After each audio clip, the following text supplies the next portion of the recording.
বাদশাহ হারুন রশিদ বলল, বলো আমার বেটার কি খবর? আগন্তুক বলে, সে তো গতকালকে ইন্তেকাল করে চলে গেছে। কাজের জন্য আসলাম আমি উজান দেশের গাঁও, অকুল গাঙ্গের প্রথম তীরে বান্দিয়া থুইয়া নাও। আইসা দেখি এই হাটেতে আজব খেলা চলে, কাজের খবর নাই রে আমার, খেলায় গেলাম ভুলে। সবাই ভুলে যায় বন্ধু। বাদশাহ হারুন রশিদ অজর দ্বারাই কাঁদতেছে আর বলতেছে, বেটা তুমি জোয়ান ছিলা, 18 বছরের যুবক, তুমি তোমার শরীরটা আল্লাহর মেহেরবানিতে এক উজ্জ্বল অবয়বে, শরীরের চামড়াগুলোর মধ্যে যৌবনের আলোক ছিল। আর আমি বাদশাহ বৃদ্ধ হয়ে গিয়েছি, আমার চুলদারিগুলো সাদা হয়ে আসছে, অথচ আমি থেকে গেছি, তুমি চলে গেলা। প্রাসাদের মন্ত্রী সৈন্য সামন্ত সবাই তোমাকে নিয়ে আলোচনা করতেছে। বেটা রে বেটা, কি হলো বলো তুমি? আমাদেরকে তো আল্লাহ তাআলা শাহী ভাবে দুনিয়াতে নিয়ামত দিয়েছেন, আমরা শাহী খাবার খাবো, তুমি একজন শাহজাদা, শাহজাদার মতো তুমি চলাফেরা করবে। আমার মৃত্যুর পরে তুমি এই বালাখানা রাজপ্রাসাদের মালিক হবে, তোমার ভাই আর তুমি মিলে এই রাজপ্রাসাদ দেখভাল করবে, ভবিষ্যতে তুমিও বাদশা হবে। একের পর এক ছেলেকে এইভাবে বুঝাইতেছে। ছেলে বলে, বাবা রে, ও বাবা, আমি দুনিয়া খুব ভালো করে বুঝে ফেলেছি, দুনিয়া সম্পর্কে আমার কোনো কিছুই কমতি নয় জানার ব্যাপারে, কিন্তু বাবা রে, আমি সুম্মা লাতুসআলুন্না ইয়াউমা ইদিন আনিন নাঈম, বাবা গো, আমি সুস্বাদু খাবার ধরতে পারবো না, আমি খুব ভালো কাপড় চোপড় পরতে পারবো না, আমি সাদামাটা জীবন করবো বাবা। ও বাবা, বাবা রে, খেয়াল করে দেখেন, একদিন আমি আর আপনি, আমাদের মধ্যে বিচ্ছিন্ন অবস্থা তৈরি হবে, দুনিয়া অস্থায়ী। একদিন খেয়াল করে দেখেন, আব্বা আপনিও কবরে থাকবেন, আমিও কবরে থাকবো। মোহতারাম, খেয়াল করেন, আলোচনার শেষ পয়েন্টে চলে আসছি। যখন এই কথা বাবা বলতেছে, বাবাকে ছেলে বলতেছে, বন্ধু যে বাবা, আজ থেকে আমি নিজেকে এইভাবে গুটিয়ে নিতে চাই, যদি আমার জন্য আপনার ইজ্জত হরণ হয়, যদি আমার জন্য আপনার প্রশ্নের সম্মুখীন হতে হয় গো বাবা, আমি আজ থেকে সিদ্ধান্ত নিলাম, এই রাজপ্রাসাদ ছেড়ে বাবা বহুদূর, যত দূর আমার চোখ যায় আমি সেখানে চলে যাব। ও বাবা, যেদিন আমি কবরে থাকবো, আপনিও আমার সাথে কবরে যাবেন না, আমার সাথে আম্মু কবরে যাবে না, কিন্তু বাবা গো, আমি যেদিন আল্লাহর সামনে দাঁড়াবো, আমি যেন আমার নিজের হিসাব নিকাশ আল্লাহর সামনে পেশ করতে পারি, ঈমানটা নিয়ে যেন কবরে যেতে পারি। ও বাবা, আমি আল্লাহর সন্তুষ্টিকে এই দুনিয়াতে অর্জন করার জন্য আসছি। বাদশাহ হারুন রশিদ তার সন্তান ওই দিন এত বুঝাইলেন, বুঝতে পারলেন সন্তান আর আমার কথা শুনবে না। পরে বুঝালেন, বেটা তুমি আমায় বাবা হিসেবে ভুল বুঝো না রে বাবা, আমি তোমাকে অনেক ভালোবাসি, আমি তোমার সব কিছু উপলব্ধি করি, কিন্তু বাবা, তুমি তো পরকালকে যত ভালোবাসো, আমরাও তো পরকালকে ভালোবাসি, তোমার মতো এতটা মজবুত ভালোবাসা পরকালের জন্য, ও বাবা, এটা তোমাকে আল্লাহ নিয়ামত হিসেবে দিয়েছেন। বন্ধু, বাবা বললেন, তুমি না করো না, তুমি থাকো, রাজপ্রাসাদ ছেড়ে তুমি দূরে কোথাও যেও না। যখন এই কথা বললেন, বন্ধু, ছেলে এই কথার উপর অটল রইলেন। পরের দিন বের হয়ে যাবে, পুরা রাজপ্রাসাদে খবর ছড়িয়ে যায়, জিজ্ঞাসা করে অনেকেই, ছেলে কি চলে যাবে? ছেলের মা ছেলেকে ডেকে নিয়ে বলে, বাদশাহ হারুন রশিদের স্ত্রী, বেটা তুমি তো কোরআন পড়তে মজা পাও, সারা রাত তোমাকে দেখেছি দাঁড়িয়ে দাঁড়িয়ে কোরআন পড়ো, কোরআনটাকে বুকে নাও, চুমু দাও, আবার কোরআনটা হাতে নিয়ে তেলাওয়াত করো। ও বেটা, তোমাকে দুটা স্মৃতি, তোমার মা তো তোমাকে ভুলতে পারবো না, দুটা স্মৃতি তোমাকে দিলাম। একটা স্মৃতি হলো বাবা, আমার কাছ থেকে এই রূপার আংটিটা দিলাম, যখন প্রয়োজন হয় এটা দিয়ে তুমি তোমার জরুরতকে পুরা করে নিও বাবা। আর এই কোরআনটা দিলাম, তুমি কোরআনটা যখন অবসরে পড়বা, যখন তুমি কোরআন পড়ে মজা পাবা, মায়ের কথা স্মরণ হবে তোমার আমার ভিতরে। তুমি আমার সন্তান, আমি তোমার মা, আমাদের ভিতরে সম্পর্ক, এক স্মরণের সম্পর্ক স্থাপন হবে। তুমি আমার জন্য দোয়া করবা, আর আমি সন্তান, আমি মা, তুমি সন্তান, যেখানেই থাকো না কেন বাবা, আমিও তোমার জন্য দোয়া করব। এই বলে বাদশাহ হারুন রশিদের ছেলে বের হয়ে গেল। বন্ধু, বের হয়ে চলে গেল। এমন এক আলহামদুলিল্লাহি ওয়া কাফা ওয়া সালামুন আলা ইবাদিহিল্লাযীনা ইসতাফা, আম্মা বা'দ, ফাউযু বিল্লাহি মিনাশ শাইতানির রাজীম। বিসমিল্লাহির রাহমানির রাহিম। কুল্লু নাফসিন যায়িকাতুল মাউত।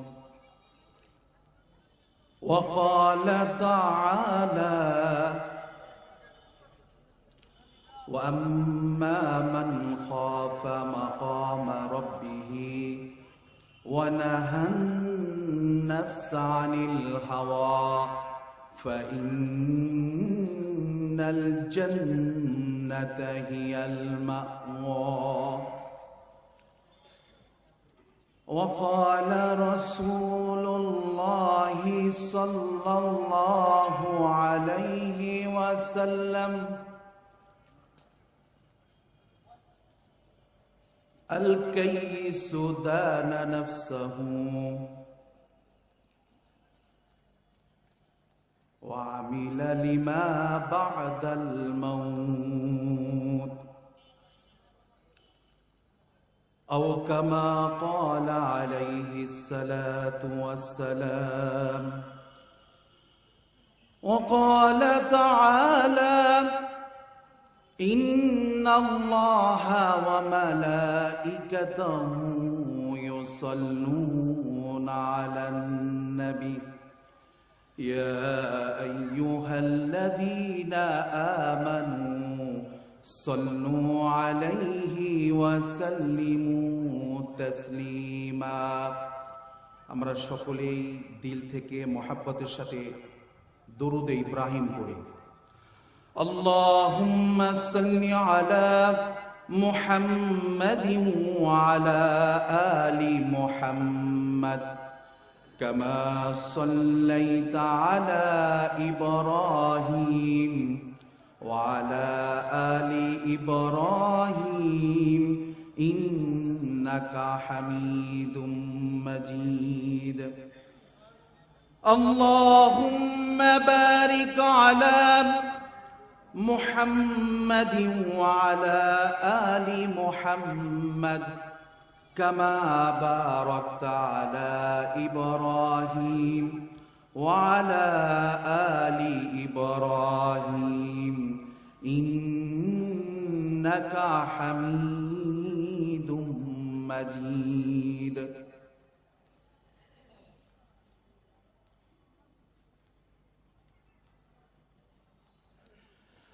আহারে মদিনাবাসী,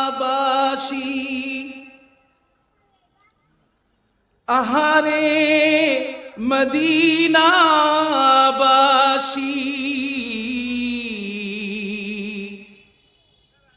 ধন্য ধন্য তোদের এ জীবন, তোদেরই মাঝে ঘুমিয়ে আছে দোজাহানের মহাজন। বলাগাল উলা বিকামালিহি কাশাফাদ দুজা বিজামালিহি হাসুনাত জামিউ খিসালিহি সাল্লু আলাইহি ওয়া আলিহি। পথিক যেথায় থাক না কেন বাড়ি রাখে মনে,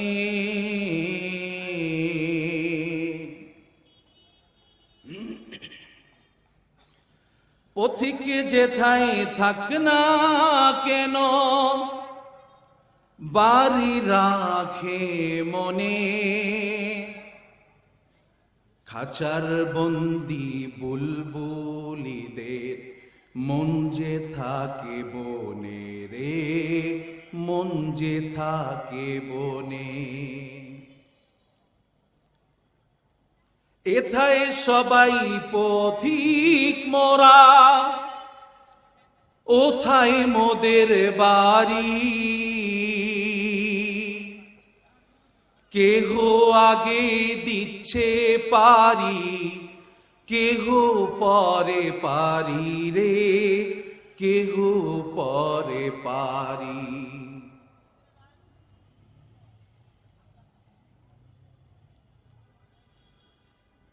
যেখানেই থাকি যেভাবেই থাকি,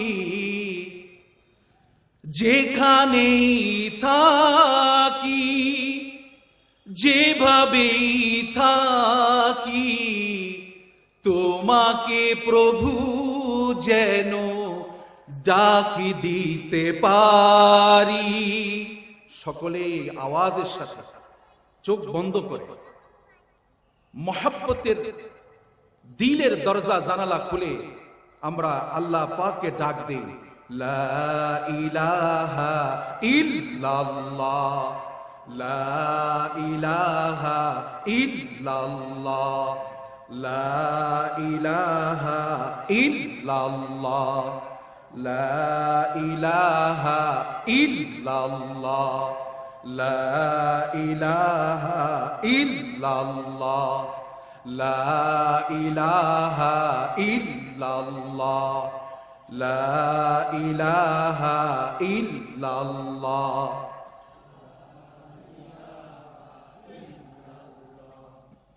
লা ইলাহা ইল্লাল্লাহ, লা ইলাহা ইল্লাল্লাহ।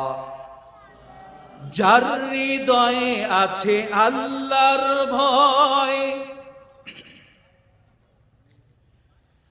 যার হৃদয়ে আছে আল্লাহর ভয়, সে জিকির করে নিরালায়, আহার নিদ্রা ভালো লাগে না, আহার নিদ্রা ভালো লাগে না, ভালো লাগে শুধু লা ইলাহা ইল্লাল্লাহ।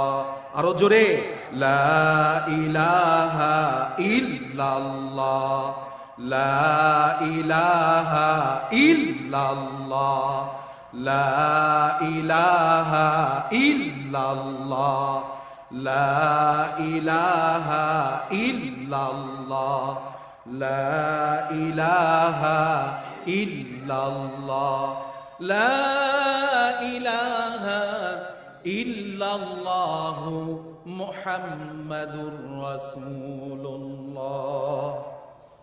সাল্লাল্লাহু আলাইহি ওয়াসাল্লাম। মুহতারাম মুআজ্জাজ মুসল্লিয়ানি কেরাম, উপস্থিত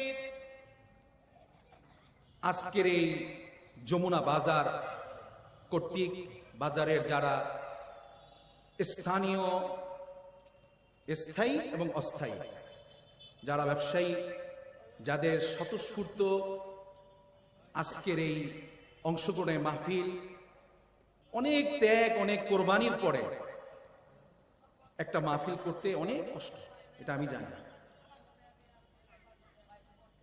এই মাহফিলের যে ইন্তজাম করেছেন, এই আজকের এই মহতি মাহফিলের সম্মানিত সভাপতি, প্রধান মেহমান, বিশেষ মেহমান এবং আজকের মাহফিলের স্টেজে এবং আমার সামনে যারা উপস্থিত আছেন, তার ভিতরে সবচেয়ে আমাদের সকলের মহাব্বতের এবং সম্মানের সেরে তাজ সম্মানিত ওলামায়ে কেরাম, তোলাবায়ে কেরাম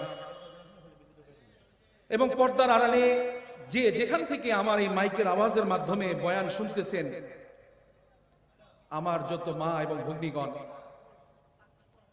সকলের খেদমতে একটি কথা আরজ করি। প্রথমে আমরা সকলেই মুরগি দেখেছি। তো মুরগি যখন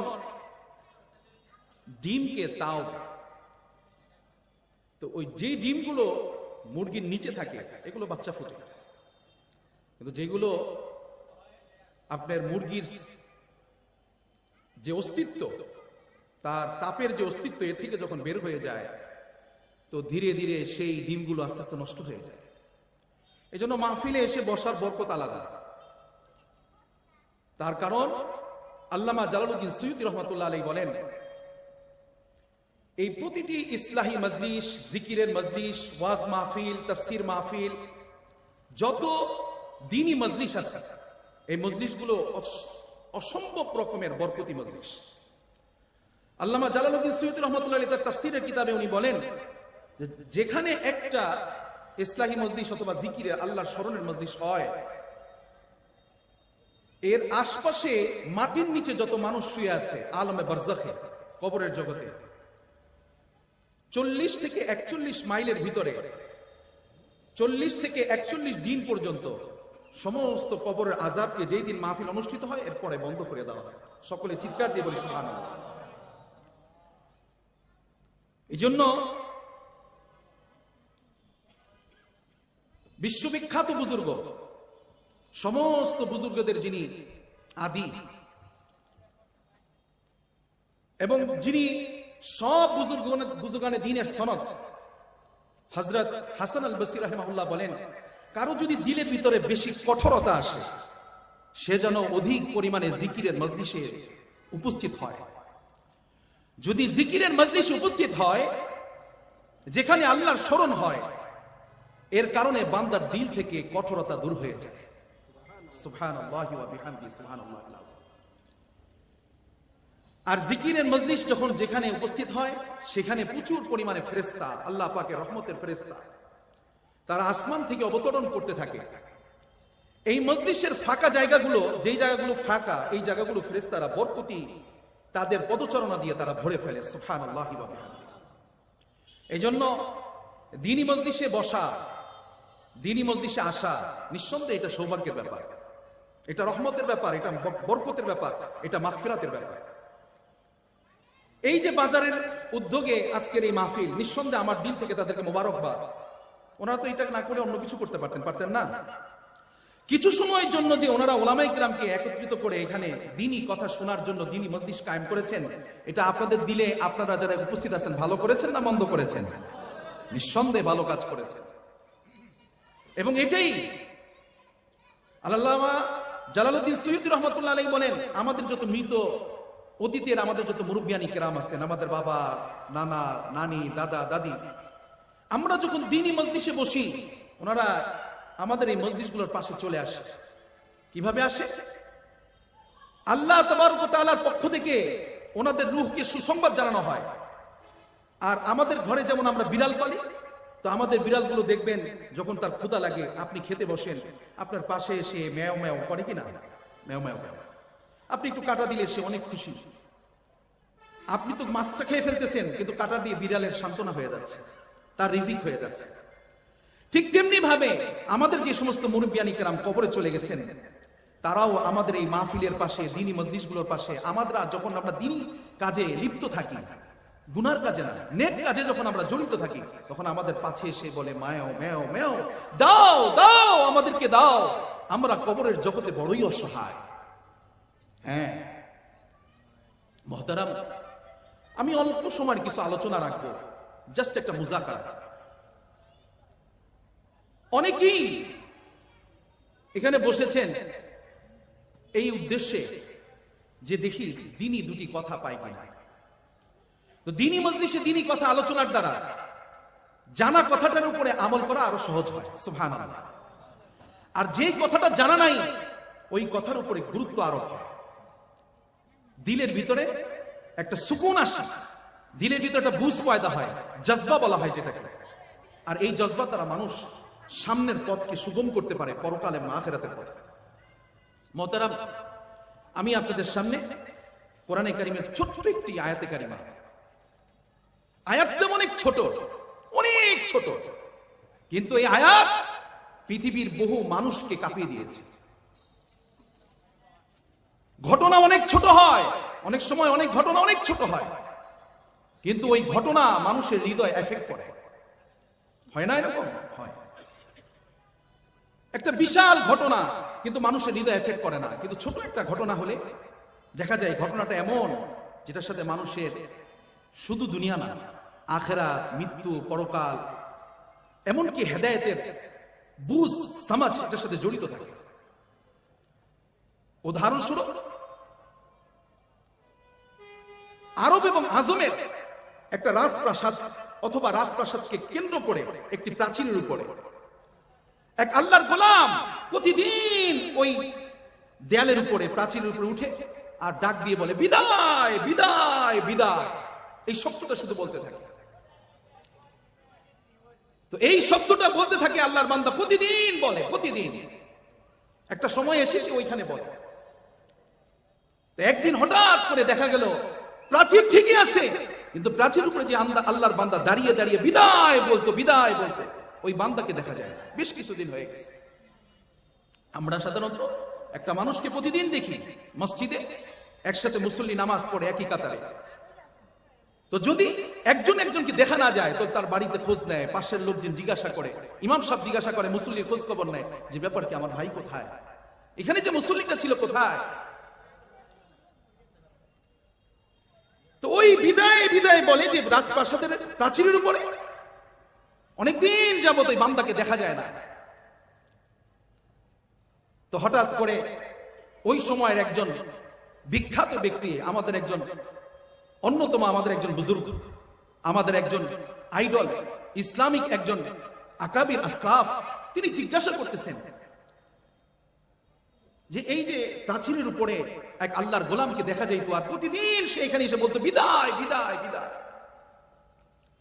সে কোথায়? তো জিজ্ঞাসা করতে পড়ে। এখন লোকজন বলতেছে সে তো চলে গেছে। কোথায় চলে গেছে? বলে সে দুনিয়া থেকেই চলে গেছে।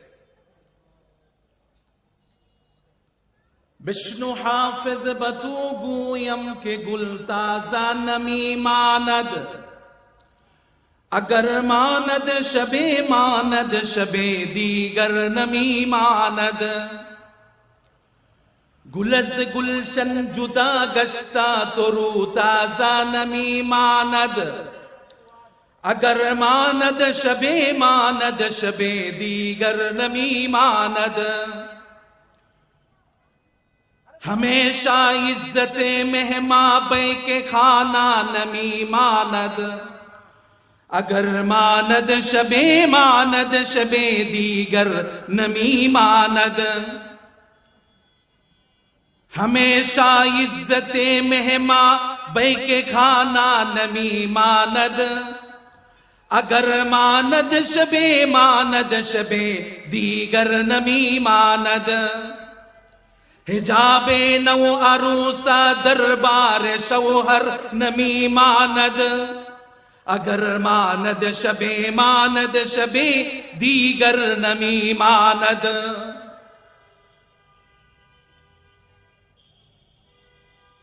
একজন কবি, তার নাম হলো কবি হাফিজ। এই কবিতাগুলো উনি লিখে গেছেন। কিয়ামত পর্যন্ত এই কবিতা বহু মানুষের জন্য নসিহতের কারণ। এবং কিন্তু উনি এই যে কবিতা লিখেছেন কারোর জন্য লিখেন নাই, নিজের জন্য লিখছেন। বলেন সুবহানাল্লাহ। নিজের জন্য লিখছেন, কারোর জন্য লিখেন নাই, কিন্তু লিখেছেন নিজের জন্য। এমন এক ইতিহাসের প্রেক্ষাপটে লিখেছেন যেটা আমার আপনার অনেক মানুষের জন্য হেদায়েতের কারণ। বলে পৃথিবীতে অনেক ঘটনা ঘটে, কিন্তু এর থেকে বড় ঘটনা আর কিছু হয় না। সেটা কি? কবি হাফিজ এক বাগানে প্রতিদিন যেত, প্রতিদিন যায়, প্রতিদিন। মানুষ আমরা অনেকে ভালোবাসি, বাগানে যাই, সকালবেলা মর্নিং ওয়াক করার জন্য আমরা পার্কে চলে যাই। আমার বাসার পাশে শহীদ বুদ্ধিজীবী গোরস্থান, অনেকে ওখানে গিয়ে হাঁটাহাঁটি করেন, দৌড়ঝাঁপ করেন। তো সে ওই যেই বাগানে যেত, ওই বাগানেই এক ললনা সুন্দরী কুমারী এক নারীর সাথে তার সম্পর্ক। যৌবন কাল অতি দামি করিও যতন, থাকবে না তা চিরকাল রাখিও স্মরণ। যৌবন কাল অতি দামি করিও যতন, থাকবে না তা চিরকাল রাখিও স্মরণ। যৌবন কাল চলে গেলে কারো একবার, তাকে আবার ফিরে পাওয়া দুরূহ ব্যাপার। তো কবি হাফিজ ওই বাগানের কিনারায় প্রতিদিন আসে, আর ওই মেয়ের সাথে তার কথা হয়। কখনো কথা হয় চোখে, কখনো কথা হয় মুখে। তো বিভিন্ন সময় তার সাথে অ্যাপার্টমেন্ট থাকে, ওই অ্যাপার্টমেন্ট অনুযায়ী মেয়েটা আসে, মেয়ের সাথে কথা হয়। একদিন বাগানের পাশে গিয়ে দেখে যে মেয়েটা যেখানে প্রতিদিন দাঁড়িয়ে থাকে, হয়তো বা হাতে ফুল নিয়ে অথবা প্রেম আর ভালোবাসা নিয়ে, আজকে দেখে মেয়েটা নাই। বাগান আছে, বাগানের সব কিছু আছে, ফুল আছে, মালি আছে, বাগানের আলোক সজ্জা আছে, সব কিছু আছে, কিন্তু বাগানের কিনারায় যে একটা মানুষ থাকতো হাফিজের মহব্বতের, সেই মানুষটা নাই। তো তাকিয়ে দেখে, যখন দেখছে নাই, মালিককে জিজ্ঞাসা করছে, এই মালিক বলো তো, এই যে বাগানের পাশে একটা মেয়ে আমার জন্য প্রতিদিন অপেক্ষা করতো, সে কোথায়? তো জবাব দিতেছে, সে তো কয়েকদিন আগে অসুস্থ হয়ে দুনিয়া ছেড়ে চলে গিয়েছে। এই কথা যখন হাফিজ শুনছে তো আঘাত পাইছে, যে দুনিয়ার সবকিছু তাহলে অস্থায়ী। মানে হ্যাঁ, বলে কেমন অস্থায়ী?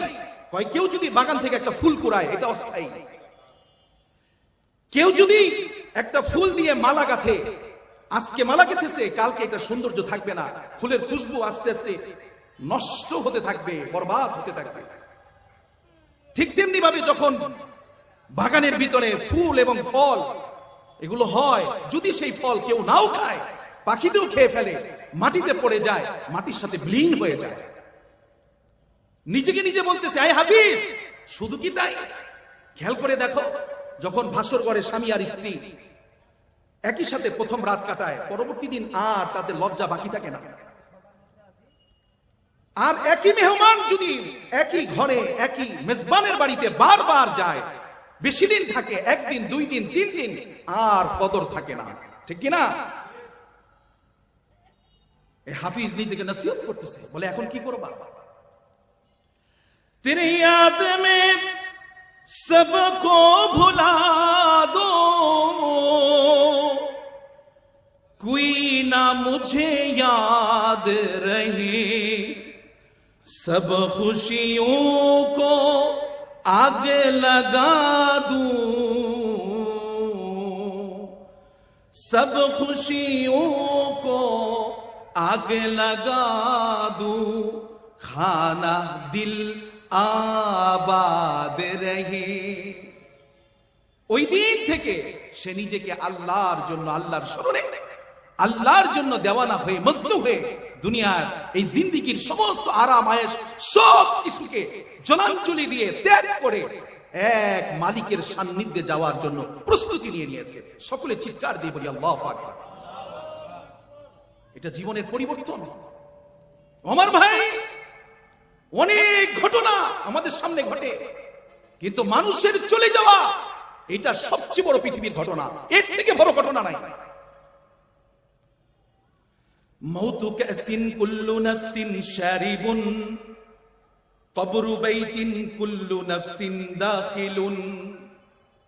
যার আছে প্রাণ তার আছে মরণ, যার আছে প্রাণ তার আছে মরণ।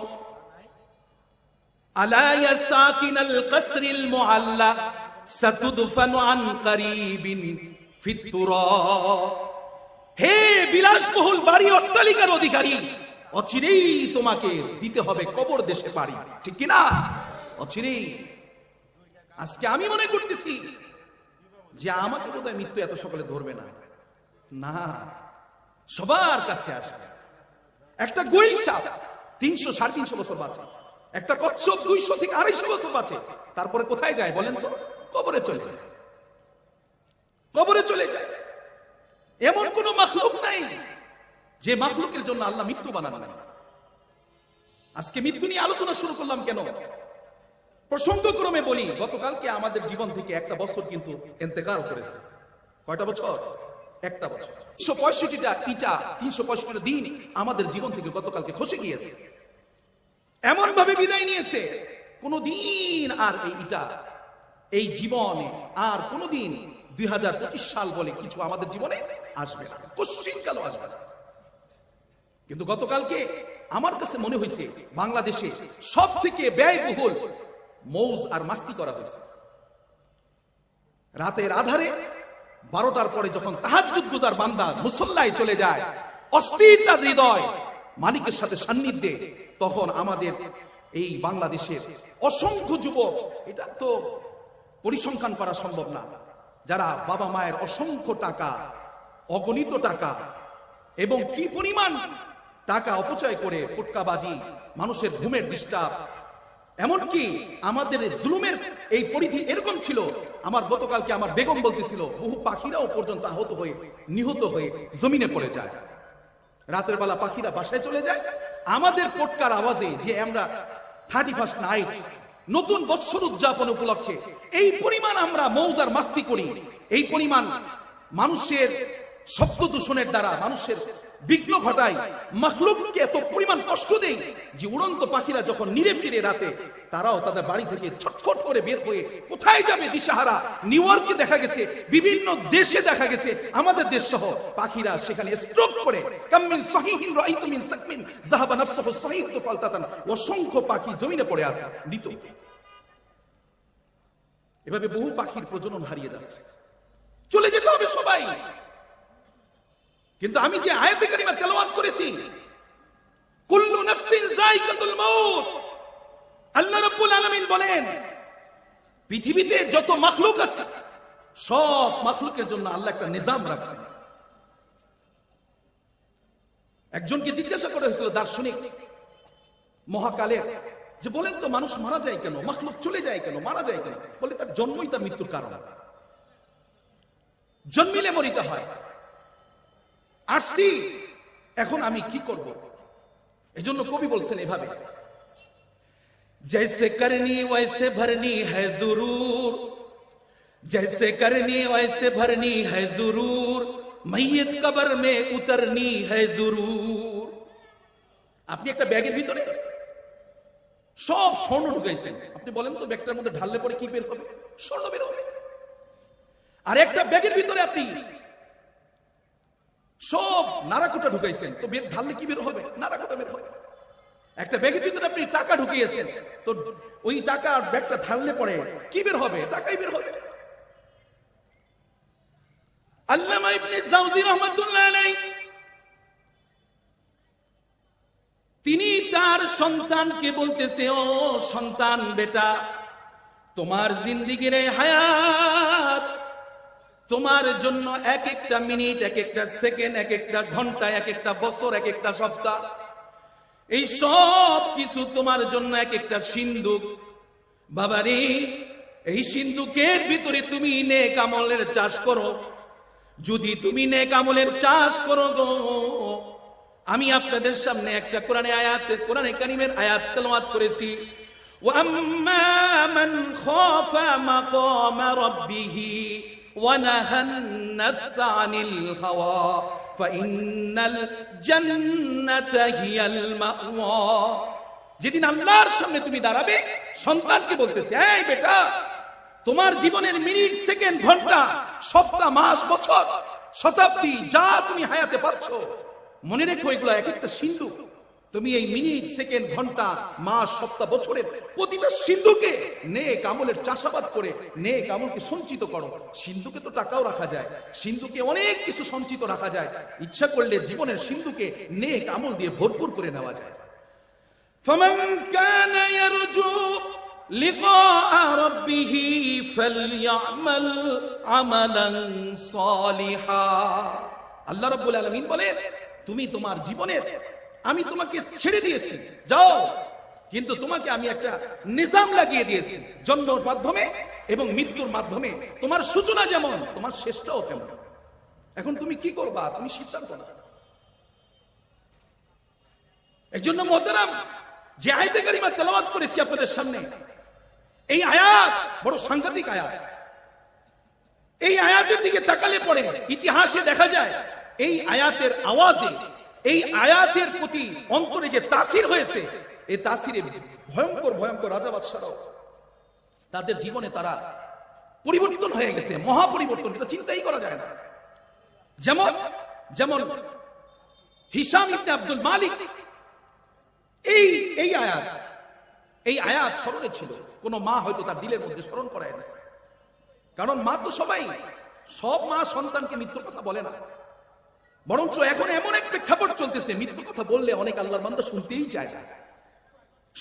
চায় না। কারণ দিলে যখন রোগ হয় তখন মৃত্যু, পরকাল, আখেরাত এগুলো ভালো লাগে না। এটা একটা আধ্যাত্মিক রোগ। তো হিশাম ইবনে আব্দুল মালিক এক সুন্দরী পরমা ললনা, তাকে নিয়ে আসছে। আগে বাদী বেচা কিনা হতো, তো বাদীকে নিয়ে আসছে। ওই বাদীকে এনে একটা রুম, কক্ষ বানিয়েছে, অনেক সুন্দর, ফিকারারি মাকিন, একদম সংরক্ষিত। ওখানে যখন বাদীর সাথে একান্তে চলে যাবে, হঠাৎ করে জানলা দরজা সব বন্ধ করে নিয়েছে। হঠাৎ করে পাশ থেকে কান্নার আওয়াজ। ভাটির দেশের মানুষ আমি, ভাটির দেশে ঘর, উজান দেশে কেউ নাই রে আমার, সবাই আমার পর। কাজের জন্য আসলাম আমি উজান দেশের গাঁও, অকুল গাঙ্গের প্রথম তীরে বান্দিয়া থুইয়া নাও। কান্নার আওয়াজ। কি ব্যাপার? জানলা খুলতে বলছে, তাড়াতাড়ি জানলা খুলে দেখে যে একটা লাশ খাটিয়া বহন করে মানুষ যাচ্ছে আর কাঁদতেছে। এই আওয়াজ তার দিলের ভিতরে এফেক্ট করেছে, কারণ ওই আয়াত স্মরণে আছে, কুল্লু নাফসিন যায়কাতুল মাউত, যে আমার তো একদিন চলে যেতে হবে। সংক্ষিপ্ত বলতেছি, বাদীকে বলছে যাও তোমাকে আজাদ করে দিলাম, অনেক টাকা দিয়ে কিনে নিয়ে আসছে। আর ওই দিন থেকে এই আল্লাহর গোলামের অমূল পরিবর্তন চিন্তা করা যায়। শুধু কি তাই, বাগদাদের এক বাদশা ছিলেন মালিক ইবনে মুজাফফর, একটা লোককে দিয়ে দিচ্ছে, যাও তোমার হাতে কাফনের কাপড় দিয়ে দিলাম। আমি যেহেতু বাদশা, অনেক সময় বাদশাহী করতে গিয়ে ভুল বিচ্যুতি হয়ে যায়। কেমন ভুল বিচ্যুতি হয়? যে বাদশাহী করতেছে, সিদ্ধান্ত ভুল করে ফেলেছে, বিচার ইনসাফের খেলাফ করে ফেলেছে। তো তখন তাকে বলা হতো তুমি একটা কাজ করবা, শুধু তোমার দায়িত্ব একটা, যখনই আমাকে দেখবা শরীয়তের খেলাফ কোনো কিছু করতেছি, তুমি কাফনের কাপড়টা আমার সামনে দিয়ে উড়াই দেবা। সবাই চিৎকার দিয়ে বলি সুবহানাল্লাহ। আল্লাহর এই গোলাম সাথে সাথে জমিনে অজ্ঞান হয়ে পড়ে যেত। কারণ এর থেকে বড় কোনো ঘটনা নাই। আমাকে চলে যেতে হবে, কোনো সিদ্ধান্ত খারাপ করা যাবে না।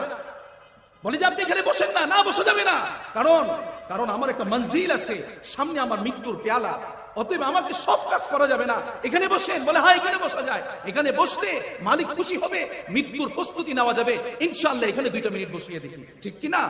হ্যাঁ, সবাই এই মজলিসে বসতে পারবে না। বাজারে লোক কেমন?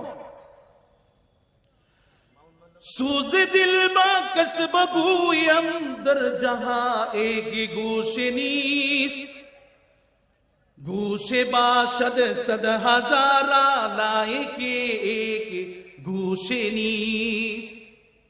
বাজারে অসংখ্য মানুষ, রাস্তায় অসংখ্য মানুষ, ঠিক কিনা? অনেক মানুষের অভাব নাই, কিন্তু এই দ্বীনি মজলিসে যেখানে ওলামায়ে কেরাম আসতেছে, এই মজলিসে বসার লোক খুবই কম। আপনি বলেন তো, আপনারা বাজারে আছেন, বাজার এলাকায় আপনারা বসে বয়ান শুনতেছেন, বাজারে ভালো দুধ কম না বেশি? কম। বাজারে ভালো মধু কম। এমনকি আপনি যদি ভালো কিছু খুঁজতে যান, সব জায়গাতে দেখবেন ভালো জিনিসটা খুবই কম, ঠিক না? খুবই কম। আল্লাহুম্মা জাআলনি মিন ইবাদিকাল কলিল। আল্লাহ রাব্বুল আলামিন কোরআনে কারীমে যত জায়গায় আলোচনা করেছেন, সব জায়গায় একটা গুরুত্বপূর্ণ কথা বলেছেন আমার ভাইয়েরা, জান্নাতি বান্দা হবে বড় কম। যেমন ভালো দুধ কম, ভালো মধু কম।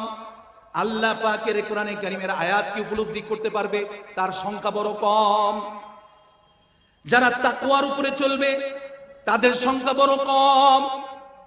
জায়েজ না জায়েজের উপরে চলার মানুষের অভাব নাই। একটু হলেই চিন্তা করে বলো এটা কি জায়েজ কিনা না জায়েজ। কিন্তু আমার শায়েখ বলেন সবচেয়ে আলা বান্দা তারা যাদের সংখ্যা বড় কম, তারা তাকওয়ার মাসালা খোঁজ করে, তাকওয়ার উপরে চলতে চায়। কারণ মৃত্যুর পরে এই বান্দার জিন্দেগিতে যেই জিনিসগুলো কাজে আসবে তার ভিতরে অন্যতম হলো তাকওয়া, আল্লাহর ভয়। সুবহানাল্লাহি ওয়া বিহামদিহি। মোহতারাম, বলতেছিলাম দুনিয়াতে আল্লাহ রাব্বুল আলামিন বান্দাকে সৃষ্টি করে যত জিনিস বান্দার সামনে রেখেছেন, যত আয়োজন রেখেছেন, সব থেকে কঠিন আয়োজন হলো বান্দার মৃত্যু। এর থেকে উল্লেখযোগ্য, এর থেকে বড় কোনো ঘটনা হয় না। এই জন্য খেয়াল করে দেখবেন, বান্দা তো অনেকেই দুনিয়াতে আসে আবার দুনিয়া থেকে চলে যায়। সাইয়্যিদুনা হযরত ওমর ফারুক রাদিয়াল্লাহু তাআলা আনহু বলেন, কাফা বিল মাউতি ওয়াইজান, বান্দার জিন্দেগিতে যত নসিহত আছে, মৃত্যুর চেয়ে গুরুত্বপূর্ণ কোন নসিহত আর হয় না। সব থেকে গুরুত্বপূর্ণ নসিহত হলো মৃত্যু। এই মৃত্যুর দিকে তাকিয়ে বহু বান্দা জীবনের স্বাদ, জীবনের দুনিয়ার মৌজ আর মাস্তি, দুনিয়ার যত স্বাদ আর আল্লাহ যা কিছু আছে সবকিছু বর্জন করেছে। নবীজি সাল্লাল্লাহু আলাইহি ওয়াসাল্লাম বলেন, আকসিরু যিকরা হাযিমিল লাজ্জাতিল মাউত, আকসিরু যিকরা হাযিমিল লাজ্জাতিল মাউত। আমার উম্মত, তোমরা দুনিয়াতে থাকা অবস্থায় সব থেকে বেশি যেই জিনিসটাকে স্মরণ করবা সেটা হলো মৃত্যু। মৃত্যু যদি স্মরণে থাকে বাদশাহীও মজা লাগে না। মৃত্যু যদি বন্ধু স্মরণে থাকে সুস্বাদু খাবার ভালো লাগে না। মৃত্যু যদি স্মরণে থাকে বন্ধু, অনেক দায়িত্ব বান্দা এড়িয়ে যায়, দায়িত্ব বেশি নিতে চায় না, ঠিক কিনা? এই জন্য এই মুসলিম বিশ্বের দুইজন খলিফা সবচেয়ে নামি দামি। একজন হল সাইয়্যিদুনা ওমর ফারুক রাদিয়াল্লাহু তাআলা আনহু। তিনি প্রতিদিন এই কথা বলতেন যে আজকে অমুক মারা গেছে, আজকে অমুক মারা গেছে। একদিন বলা হবে আজকে ওমর মারা গেছে। সুবহানাল্লাহ, সুবহানাল্লাহ। বন্ধু, বলতেছিলাম মুসলিম জাহানের দ্বিতীয় খলিফা, সবচেয়ে বিখ্যাত যিনি খলিফা আব্দুল আজিজ, তিনি বলতেন, যখন আমি মৃত্যুর কথা ভুলে যাই আমার হৃদয়ের অবস্থা পরিবর্তন হয়ে যায়। মৃত্যুর সবক যখন আমি ভুলে যাই আমার দিল কেমন যেন নষ্ট হয়ে যায়। নামাজে দাঁড়ালে মজা লাগে না, ইবাদতের স্বাদ মিটে না, স্বাদ পাওয়া যায় না। এমনকি দুনিয়ার লোভ লালসা কেমন যেন দিলের ভিতরে ঢুকতে থাকে। এই জন্য খলিফা ওমর ইবনে, দ্বিতীয় খলিফা বলা হয় যাকে, ওমর ইবনে আব্দুল আজিজ, তিনি বলতেন মৃত্যুর স্মরণ করতে গিয়ে প্রতিদিন যদি কবরস্থানে যাওয়া যায়, প্রতিদিন যদি লাশের গোসলের পাশে একটু সময় অপেক্ষা করা যায়, যদি মৃত আত্মীয় স্বজন পূর্বপুরুষদের কথা স্মরণ করা যায়, নিজের ভিতরে মৃত্যুর স্মরণ জাগ্রত হওয়ার সাথে সাথে দিলের হালত পরিবর্তন হয়ে যায়। সুবহানাল্লাহ। আল্লামা কুরতুবী রাহমাতুল্লাহ আলাইহি বলেন, কোন বান্দা যদি প্রতিদিন মৃত্যুর কথা স্মরণ করে, তিনটা কেরামত সে দুনিয়াতে পাবে। নম্বর 1, যখন বান্দা মৃত্যুর কথা স্মরণ করবে, 1 নম্বর দ্রুত তওবা করতে পারবে। কি করতে পারবে? দ্রুত তওবা করতে পারবে। তওবার পানি দিয়ে নিজের জীবনের গুনাহগুলোকে ধুয়ে মুছে নিজেকে তাড়াতাড়ি মৃত্যুর প্রস্তুতি নিতে পারবে। নম্বর 2, যখন বান্দা প্রতিদিন মৃত্যুর কথা স্মরণ করবে, দ্বিতীয় নম্বরে বান্দার যে উপকার হবে বন্ধু, বান্দার দুনিয়ার লোভ লালসা এগুলো আস্তে আস্তে কমে আসবে, অল্পতে তুষ্টি হয়ে যাবে, অল্প পেলেই বলবে শুকরিয়া। নম্বর 3, আল্লামা কুরতুবী রাহমাতুল্লাহ আলাইহি বলেন, যখন বান্দা প্রতিদিন মৃত্যুর কথা স্মরণ করবে, ওই যে দেখেন ইমাম আবু হানিফা রাহমাতুল্লাহ আলাইহি প্রতিদিন মৃত্যুর কথা স্মরণ করতেন। আমাদের ইমাম ইমামে আজম ইমাম আবু হানিফা যখন নামাজে দাঁড়াইতেন, তার সময়ের অনেক প্রসিদ্ধ গ্রন্থের ভিতরে আছে, হযরত নামাজে দাঁড়াইলে এমন ভাবে চোখ দিয়া পানি পড়তো মনে হয় যেন বৃষ্টি হইতেছে। সুবহানাল্লাহ, সুবহানাল্লাহ।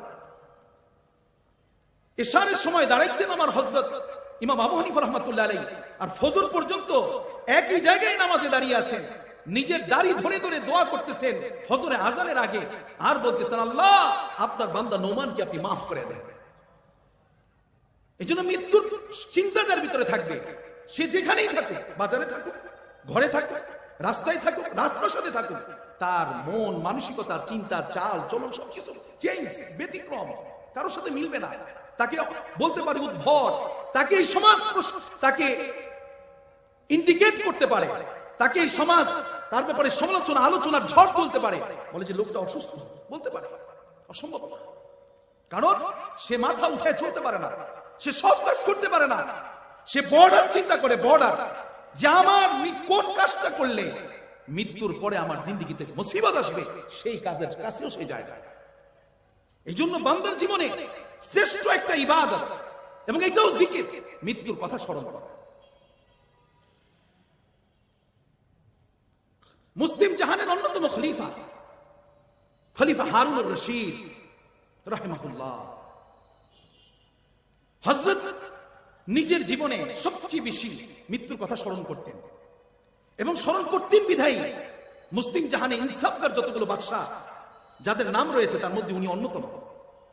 এই আল্লাহর গোলাম প্রতিদিন নিজের বাদশাহীর দিকে তাকাতেন আর বলতেন রাতের বেলা, হ্যাঁ আমি এমন এক বাদশাহী করি এটা অস্থায়ী নাই, বন্ধু আমি অল্প সময় ছেড়ে দিব, কেউ উঠাউঠি করে না, আর আমি যেই বাদশাহী করি এটা অস্থায়ী, কিন্তু আমার সামনে যে জীবন আসতেছে এটা স্থায়ী। দুনিয়ার সব কিছু অস্থায়ী, অস্থায়ী না স্থায়ী, বলেন তো? অস্থায়ী।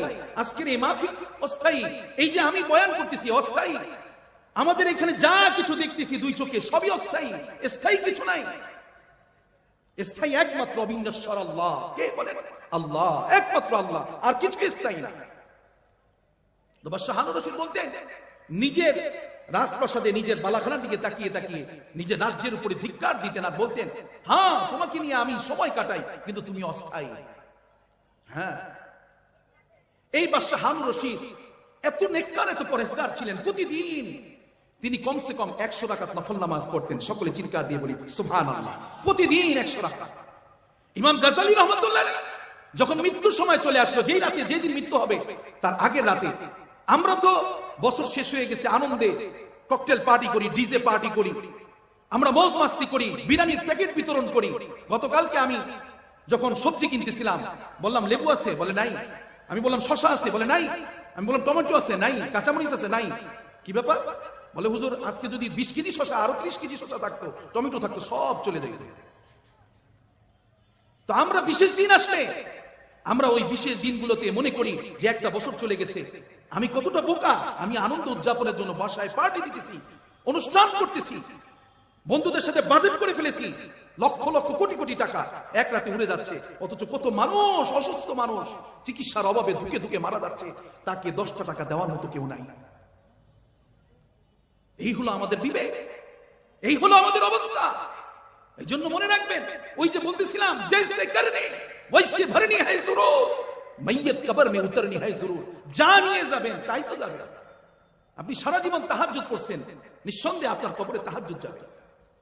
আপনি সারা জীবন কোরআনের আয়াত তেলাওয়াত করেছেন, আপনার কবরে কোরআনের আয়াত যাবে। তো বাদশাহ হারুন রশিদ এত নেককার আর পরহেজগার বাদশা ছিলেন, যিনি এত ব্যস্ততার পরেও প্রতিদিন 100 রাকাত নফল নামাজ পড়তেন।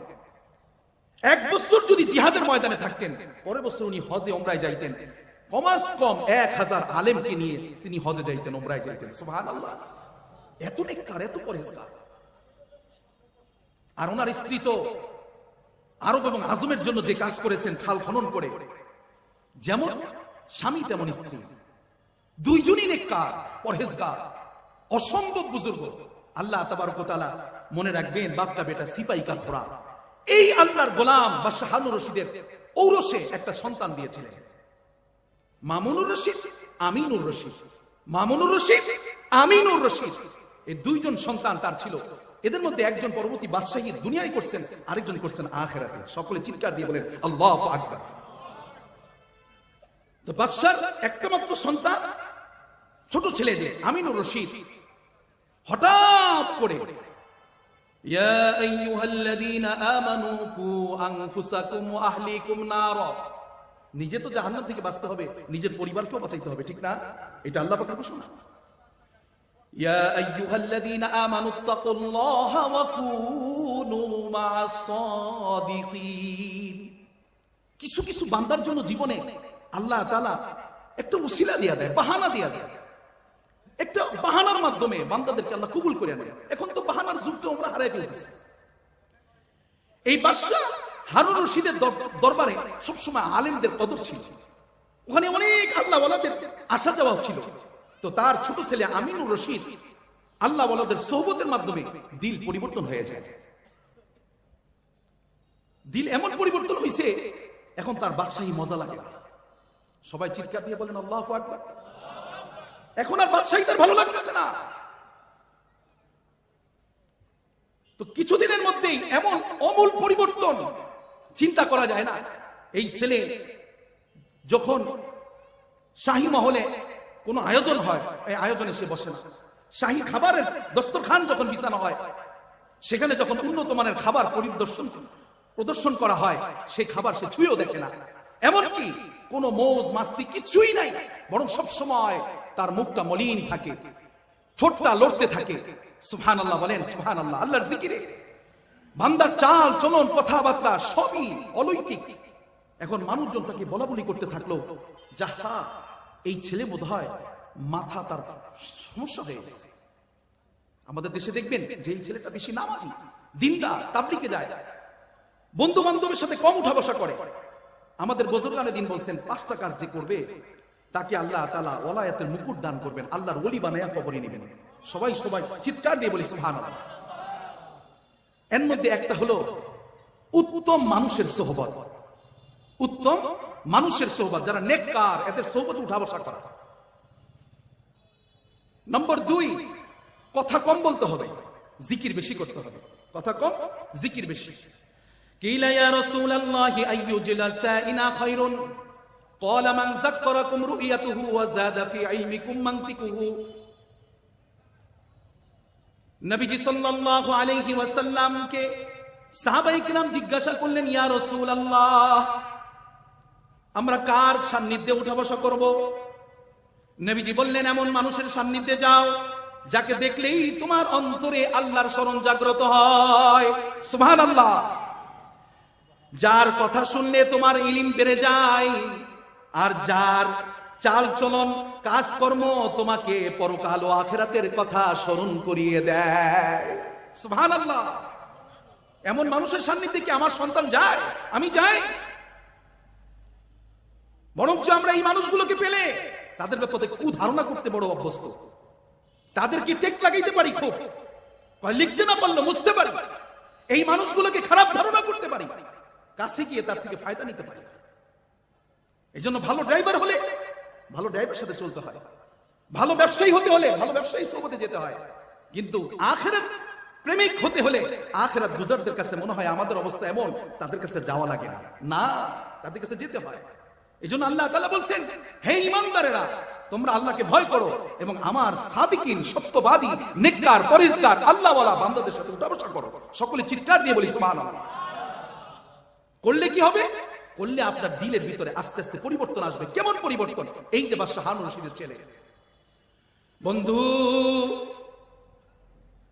সবাই একে নিয়ে কানাঘুষা করে, বাদশা নামদার, আপনার ছোট ছেলেটা কেমন যেন ইদানিং মনে হয় অসুস্থ, তাকে ভালো ডাক্তার দেখান। কি হলো তার? সে শাহী মহলের কোন আরাম আয়েশকে গ্রহণ করে না, এমনকি শাহী মহলের কোন খানাও খায় না। মোটা তাজা, মোটা সাদামাটা কাপড় পরিধান করে, এমনকি সে শাহী মহলেও ঘুমায় না। ওই আরামের বিছনাকে ত্যাগ করে মাটির উপরে, চাটাইয়ের উপরে শুয়ে থাকে। বন্ধু, শুকনো রুটি খেয়ে পানি দিয়ে গিলে খেয়ে নেয়। কোন মজাদার খাবার তার ভালো লাগে না, সে গ্রহণও করে না। তার চাল চলন দেখলে পরে মানুষটাকে নিয়ে অনেক কানাঘুষা করে, বাদশা নামদার, আপনার সন্তান কি বোধহয় কোন এক জিনে আসর করেছে, অথবা সে অসুস্থ, তাকে দ্রুত একজন ভালো কবিরাজ বা ডাক্তার দেখা। দিনদার মানুষ হলে আমাদের সমাজে এরকম বলে, দেখবেন বন্ধু, এই যখন পরিস্থিতি, বাদশাহ হারুন রশিদ বাদশাহী করে, কিন্তু নিজের ছোট সাহেবজাদার জন্য, নিজের ছোট ছেলের জন্য বড় টেনশন। ছেলেকে একদিন ডেকে আনলেন, বুঝাতে চেষ্টা করলেন, বললেন, বেটা, আমি সংক্ষিপ্ত বলতেছি ভাই, বেটা গেও, ও বেটা, তোমার জন্য আমার সমাজের ভিতরে আজকে কেমন যেন একটা অস্থিরতা বিরাজ করতেছে। প্রাসাদের মন্ত্রী, সৈন্য সামন্ত সবাই তোমাকে নিয়ে আলোচনা করতেছে। বেটা রে বেটা, কি হলো বলো তুমি? আমাদেরকে তো আল্লাহ তাআলা শাহী ভাবে দুনিয়াতে নিয়ামত দিয়েছেন, আমরা শাহী খাবার খাবো, তুমি একজন শাহজাদার মতো তুমি চলাফেরা করবে। আমার মৃত্যুর পরে তুমি এই বালাখানা রাজপ্রাসাদের মালিক হবে, তোমার ভাই আর তুমি মিলে এই রাজপ্রাসাদ দেখভাল করবে, ভবিষ্যতে তুমিও বাদশা হবে। একের পর এক ছেলেকে এইভাবে বুঝাইতেছে। ছেলে বলে, বাবা রে, ও বাবা, আমি দুনিয়া খুব ভালো করে বুঝে ফেলেছি, দুনিয়া সম্পর্কে আমার কোনো কিছুই কমতি নয় জানার ব্যাপারে, কিন্তু বাবা রে, আমি সুম্মা লাতুসআলুন্না ইয়াউমাইযিন আনিন নাঈম, বাবা গো, আমি সুস্বাদু খাবার ধরতে পারবো না, আমি খুব ভালো কাপড় চোপড় পরতে পারবো না, আমি সাদামাটা জীবন করবো বাবা। ও বাবা, বাবা রে, খেয়াল করে দেখেন, একদিন আমি আর আপনি, আমাদের মধ্যে বিচ্ছিন্ন অবস্থা তৈরি হবে, দুনিয়া অস্থায়ী। একদিন খেয়াল করে দেখেন, আব্বা আপনিও কবরে থাকবেন, আমিও কবরে থাকবো। মোহতারাম, খেয়াল করেন, আলোচনার শেষ পয়েন্টে চলে আসছি। যখন এই কথা বাবা বলতেছে, বাবাকে ছেলে বলতেছে, বন্ধু, বাবা, আজ থেকে আমি নিজেকে এভাবে গুটিয়ে নিতে চাই, যদি আমার জন্য আপনার ইজ্জত হরণ হয়, যদি আমার জন্য আপনার প্রশ্নের সম্মুখীন হতে হয় গো বাবা, আমি আজ থেকে সিদ্ধান্ত নিলাম, এই রাজপ্রাসাদ ছেড়ে বাবা বহুদূর, যত দূর আমার চোখ যায় আমি সেখানে চলে যাব। ও বাবা, যেদিন আমি কবরে থাকবো, আপনিও আমার সাথে কবরে যাবেন না, আমার সাথে আম্মু কবরে যাবে না, কিন্তু বাবা গো, আমি যেদিন আল্লাহর সামনে দাঁড়াবো, আমি যেন আমার নিজের হিসাব নিকাশ আল্লাহর সামনে পেশ করতে পারি, ঈমানটা নিয়ে যেন কবরে যেতে পারি। ও বাবা, আমি আল্লাহর সন্তুষ্টিকে এই দুনিয়াতে অর্জন করার জন্য আসছি। বাদশাহ হারুন রশিদ তার সন্তান ওই দিন এত বুঝাইলেন, বুঝতে পারলেন সন্তান আর আমার কথা শুনবে না, পরে বুঝালেন, বেটা, তুমি আমায় বাবা হিসেবে ভুল বুঝো না রে বাবা, আমি তোমাকে অনেক ভালোবাসি, আমি তোমার সব কিছু উপলব্ধি করি, কিন্তু বাবা, তুমি তো পরকালকে যত ভালোবাসো, আমরাও তো পরকালকে ভালোবাসি, তোমার মতো এতটা মজবুত ভালোবাসা পরকালের জন্য, ও বাবা, এটা তোমাকে আল্লাহ নিয়ামত হিসেবে দিয়েছেন। বন্ধু, বাবা বললেন, তুমি না করো না, তুমি থাকো, রাজপ্রাসাদ ছেড়ে তুমি দূরে কোথাও যেও না। যখন এই কথা বললেন, বন্ধু, ছেলে এই কথার উপর অটল রইলেন। পরের দিন বের হয়ে যাবে, পুরা রাজপ্রাসাদে খবর ছড়িয়ে যায়, জিজ্ঞাসা করে অনেকেই ছেলে কি চলে যাবে। ছেলের মা ছেলেকে ডেকে নিয়ে বলে, বাদশাহ হারুন রশিদের স্ত্রী, বেটা, তুমি তো কোরআন পড়তে মজা পাও, সারা রাত তোমাকে দেখেছি দাঁড়িয়ে দাঁড়িয়ে কোরআন পড়ো, কোরআনটাকে বুকে নাও, চুমু দাও, আবার কোরআনটা হাতি দিয়ে তেলাওয়াত করো। ও বেটা, তোমাকে দুটা স্মৃতি, তোমার মা তো তোমাকে ভুলতে পারবো না, দুটা স্মৃতি তোমাকে দিলাম। একটা স্মৃতি হলো, বাবা, আমার কাছ থেকে এই রূপার আংটিটা দিলাম, যখন প্রয়োজন হয় এটা দিয়ে তুমি তোমার জরুরতকে পুরা করে নিও বাবা। আর এই কোরআনটা দিলাম, তুমি কোরআনটা যখন অবসরে পড়বা, যখন তুমি কোরআন পড়ে মজা পাবা, মায়ের কথা স্মরণ হবে তোমার আমার ভিতরে, তুমি আমার সন্তান, আমি তোমার মা, আমাদের ভিতরে সম্পর্ক, এক স্মরণের সম্পর্ক স্থাপন হবে। তুমি আমার জন্য দোয়া করবা, আর আমি সন্তান, আমি মা, তুমি সন্তান, যেখানেই থাকো না কেন বাবা, আমিও তোমার জন্য দোয়া করব। এই বলে বাদশাহ হারুন রশিদের ছেলে বের হয়ে গেল। বন্ধু, বের হয়ে চলে গেল। এমন এক জি পারে না, কিন্তু আল্লাহর গোলাম, সে ওই 2 দিনের কাজ একাই করে ফেলেছে। মোহতারাম, বিশেষ করে আল্লাহর গোলাম যখন একদিনে এত পরিমাণ কাজ করলো, মালিক খুশি হয়ে তাকে অনেক আশরাফি আর মুদ্রা দিতে থাকলো। বলল, না, আমার এক সপ্তাহের রুটি ক্রয় করার জন্য যে টাকা, এর বেশি আমাকে 1 টাকাও দিতে পারবেন না। বাকি টাকা ফিরিয়ে দিল।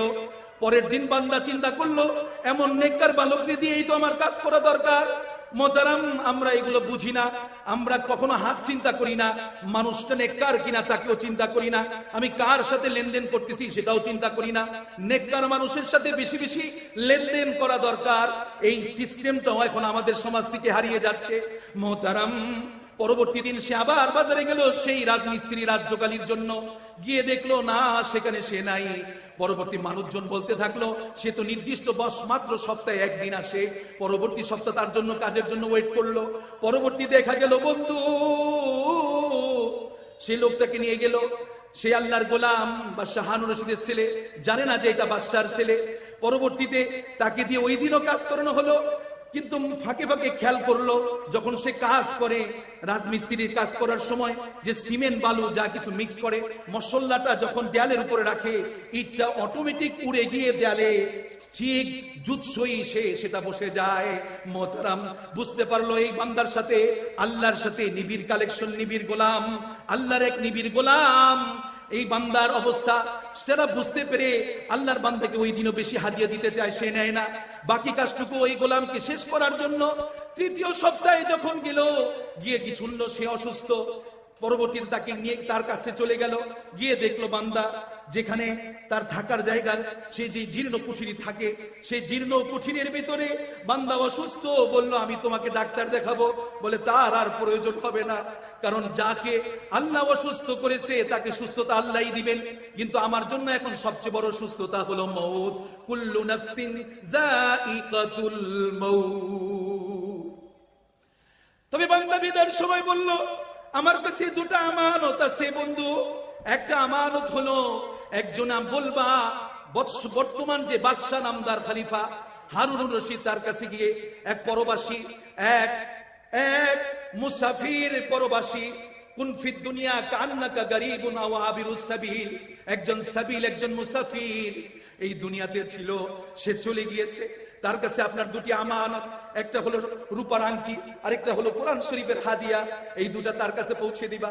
আর বলবা, বন্ধু সে চলে গিয়েছে চিরজীবনের জন্য, কোনদিন আর তার সাথে দেখা হবে না, যেন তাকে তিনি মাফ করে দেন। দিল থেকে দোয়া করেন। আর আমি আমার আল্লাহকে সন্তুষ্ট করে দুনিয়ার এই নাজুক এবং ক্ষণস্থায়ী জীবন থেকে বিদায় নিয়ে লা ইলাহা ইল্লাল্লাহু মুহাম্মাদুর রাসূলুল্লাহ কালিমা বলতে বলতে আল্লাহর বান্দা বিদায় হয়ে যায়। বন্ধু, আল্লাহর গোলাম 3 দিনের যার সাথে পরিচয়, ওই যে এক গোলাম 1 মিনিটের নাই ভরসা, রং বন্ধ হবে, রং তামাশা। এই দুনিয়ায় সবার সাথে 2 দিনের পরিচয় বন্ধু।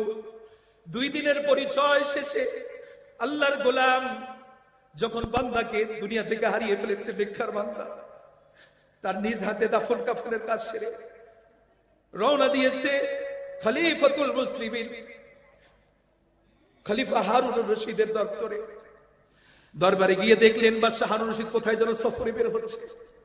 দূর থেকে তাকিয়ে বললেন, ও বাদশাহ হারুনুর রশিদ, আপনি জনাবে মুহাম্মদুর রাসূলুল্লাহ সাল্লাল্লাহু আলাইহি ওয়াসাল্লামের বংশধর।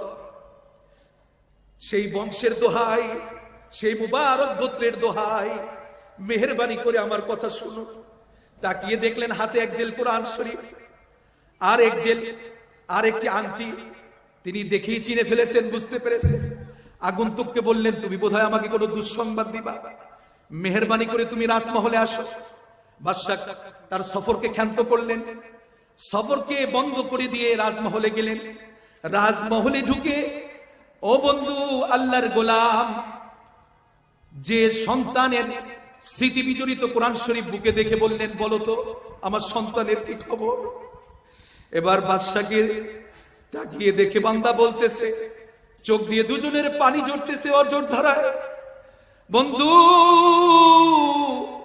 বাদশা বলে, আমার বেটার কি খবর। এবার আগন্তুক বলতেছে, বাদশা নামদার, আপনার সন্তান আমি তো জানতাম না, আল্লাহর গোলাম, বড় নেককার, বড় বুজুর্গ, বড় দরবেশ, নিজেকে ফকির বলে বলতো। এই জমিনের একজন ফকির চলে গেছে, আমরা তো জানি না, আমরা তো বছর শেষ হলে মাস্তি করি বন্ধু। গত একটা বছর যে চলে গেল, কত মানুষ এই জমিন থেকে চলে গেছে, তার মধ্যে আমার এক প্রাণ ফকির জুলফিকার আহমদ নকশবন্দি রাহিমাহুল্লাহ, আল্লাহর গোলাম চলে গেছে। এমন গোলাম জমিনের উপরে খুবই কম আসে।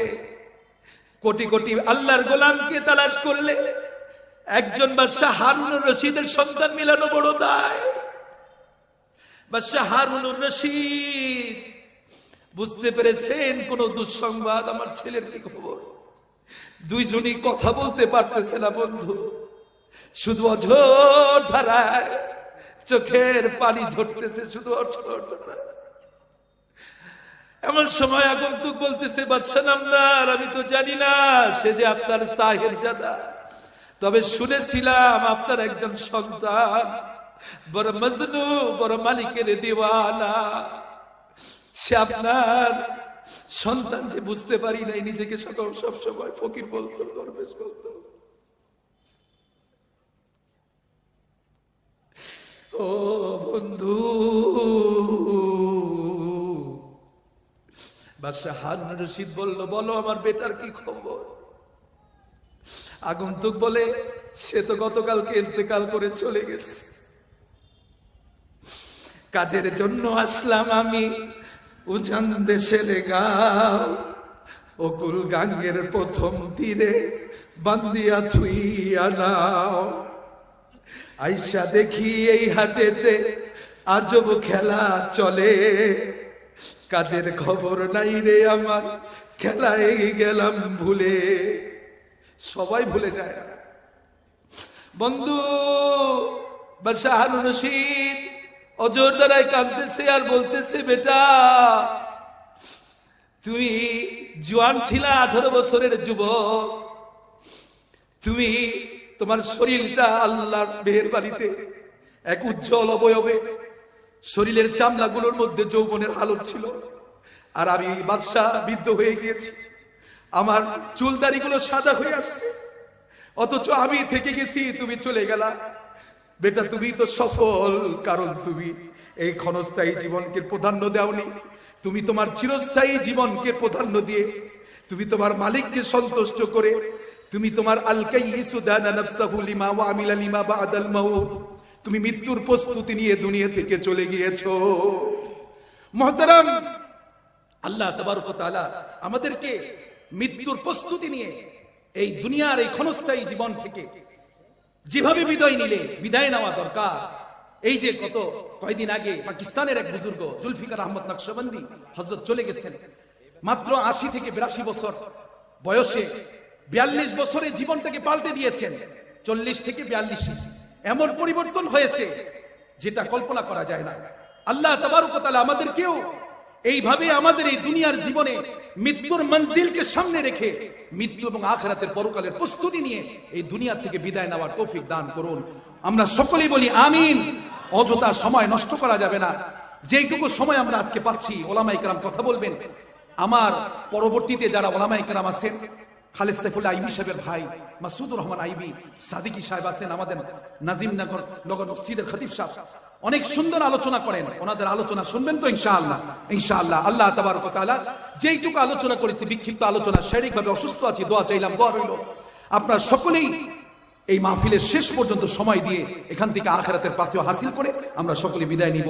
ওমা তাওফিকি ইল্লা বিল্লাহ ওয়া আখির দাওয়ানা আনিল হামদুলিল্লাহি রাব্বিল আলামিন। আসসালামু আলাইকুম ওয়া রাহমাতুল্লাহি ওয়া বারাকাতুহু।